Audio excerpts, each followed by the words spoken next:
Hey, what's going on, everybody? It's etaprime back here again. Recently, I was able to go hands-on with the upcoming MSI Claw 8 AI Plus, and what I'm seeing so far is actually pretty good. I had a chance to spend about an hour and a half with this device, and the one that you're seeing here is actually an earlier prototype, and the lighting in the situation we had, basically a bar in Berlin, Germany, wasn't the greatest, but I tried to get as much footage and as much information as I possibly could about this new device. Either way, I did get to spend some time with it, and the overall feel here is actually really nice. Great thing about this is we're getting a much larger battery than the original MSI Claw. This one's going to be coming in at 80 watt hours. We also get an 8-inch 120Hz VRR display at 1200p. And of course, it's going to be powered by one of the new Intel Core Ultra 200 CPUs. Now, that was one of the main reasons I went to Germany, was to check out the launch of the new Core Ultra chips, mainly for that new iGPU, and what I've seen so far is actually really impressive, especially given the power limits that everything was set at. For instance, Intel had a nice little demo on display, and I was able to mess around with it for about 15 minutes. F1 2023 on the new Core Ultra 288 over on the right hand side with the brand new Arc iGPU using Xe2 cores. And on the left-hand side, we've got the Ryzen AI 9 370 with the Radeon 890M iGPU, which is definitely a powerhouse when it comes to an iGPU. Both of these, same exact settings, except for the scaling system they used. On the AMD, they used FSR, they used XeSS over on the Intel side, and both of these were running at high 1080p, 28 watt TDP set across the board. The Intel side definitely performed much better than the AMD side, but this is just one game, so keep that in mind. Either way, Intel is claiming that the new Ultra 9 288V, which is going to be their top-end chip for the Core Ultra series, beats out the HX 370 by up to 16% in gaming with that new iGPU, and it beats Meteor Lake by 31%, which is a really big jump over, let's say, the very first MSI Claw. Right now, the exact CPU model that MSI is going to be using in their upcoming Claw 8 AI Plus is unknown, but I have a feeling it's going to be a new Ultra 7 CPU, and that shares the same GPU with that 288V Intel claims beats the HX 370 by 16%. Basically, we're going to get a Core Ultra 200V Lunar Lake CPU, and that comes paired up with the new Arc iGPU with 8 Xe2 cores, and this is going to be known as the Intel Arc Graphics 140V. They also make a lower end version, but it doesn't make sense to go with the lower end version in a gaming handheld. RAM is going to be handled by LPDDR5X running at 8,533 MHz.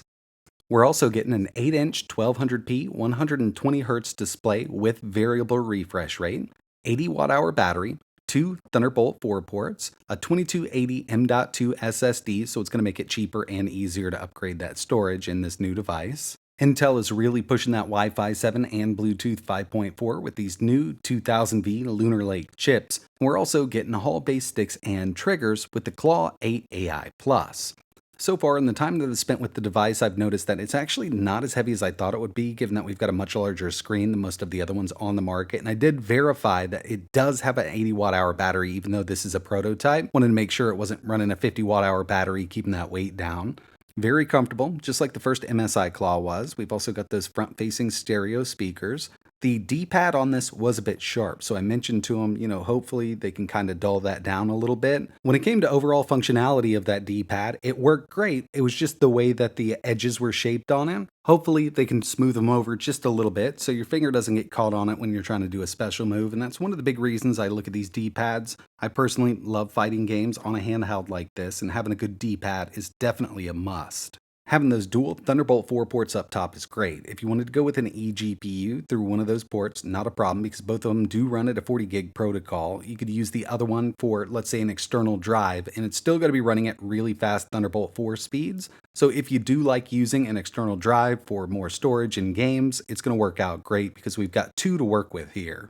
Still have that Mystic Lighting RGB around the analog sticks, and this is something that I don't see changing for a long time on these handhelds. A lot of people love having that extra flare, adding a little bit of color. You can customize it yourself, and the color here isn't exactly finalized. There are talks of possibly adding another color to their SKUs, but it's a little ways off right now. This is more of a sandy color, and it's not that bad against the black, But personally, I would love to see a white and black variant. I think it would contrast really well as a different SKU with an all black design, because there are people out there that just want that kind of plain Jane black look across the board with that RGB going.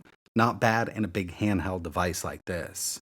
Another thing they showed off was a very early version of their upcoming Center M software, which I do think looks miles ahead of what they have right now on the MSI Claw. This is still in alpha, but yeah, I mean, it definitely looks a lot better in my opinion. When it comes down to it, I think MSI has listened to the community when it comes to complaints about the first MSI Claw. Taking a look at the performance of these new Core Ultra 2000V series chips, it definitely looks very, very promising, but I've got to get my hands on one just to see exactly what it can do at those lower wattages. Of course, the first generation Core Ultra could actually perform really well, but you had to bring that wattage way up, and it doesn't make sense for a handheld. But one of the great things, in my opinion, about these new Core Ultra 200V series chips from Intel is that they're 8 cores and 8 threads. They're no longer 16 cores, 22 threads, wasting all that power, especially in a thin and light or a handheld. And it means at those lower TDPs, we don't need to push as much over to the CPU side of things because we've got a lot less cores to power. Therefore, they can offload that extra over to the iGPU, keeping those clocks up, therefore giving us better gaming performance on these new Xe2 cores. So yeah, I'm actually really excited about this upcoming handheld, and they're looking to launch in January 2025. So they've got a little ways to work on some stuff. They could get this thing right before it hits the shelves, and hopefully that's what we see. But I really do need to get my hands on one of the new Core Ultra 200V series chips just to see what kind of real-world performance we're going to be getting out of this new iGPU. And while the exact chip they're going to be using in this handheld hasn't been confirmed, I got a feeling it's going to be something like that Core Ultra 7268V instead of the Core Ultra 9. They have the same GPUs, it's the new Arc 140V. They've got 8 Xe2 cores and they run at the same clock, so around 2 GHz max clock on that new iGPU. But that's going to wrap it up for this video. I really appreciate you watching. Since this is going to be releasing around January 2025, they still have time to make changes. They still have time to make modifications. So I'd love to know from you, what would you like to see in this unit? Would you like to see different color variants, a swappable D-pad, rubber membrane behind the buttons, or dome switches? Let us know in the comments below because they do have time to kind of make those modifications. And after all, since we're the ones who are going to be using this device, we might as well have a little bit of say. We can actually bring this back to them. Whether they use that information or not is going to be totally up to them, but at least we can try. So let me know what kind of changes or additions you'd like to see with this upcoming handheld in the comments below. I will pass the information on, but that's going to wrap it up for this one. If you've got any questions, let me know down below. And like always, thanks for watching.